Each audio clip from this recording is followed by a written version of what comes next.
বাংলাদেশে রাম মন্দির নিয়া রংপুরে যে সমস্ত কিছু হিন্দুরা যেভাবে বক্তব্য দিতে আছেন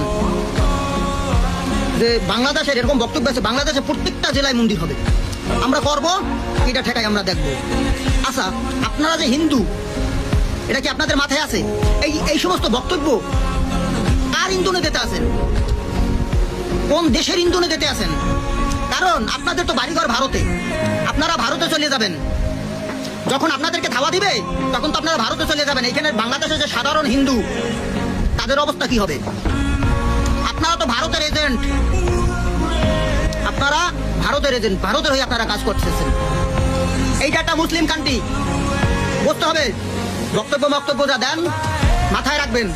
বাংলাদেশের মুসলমান ক্ষিপ্ত হয়ে আপনাকে কিন্তু ধাওয়ানি দেবে, আপনাদেরকে ধাওয়ানি দেবেন, পার নিচে মারি থাকবে না, সাধারণ হিন্দুরা বিপদে পড়ে যাবে, আমাদের মতো যারা আছে তারা বিপদে পড়বে। এই কামও করছেন না। আর যদি এ ধরনের কিছু আভাস পাই এই মন্দির নিয়ে, এই আপনার মূর্তি নিয়ে কিন্তু ষড়যন্ত্রের গন্ধ আসতেছে।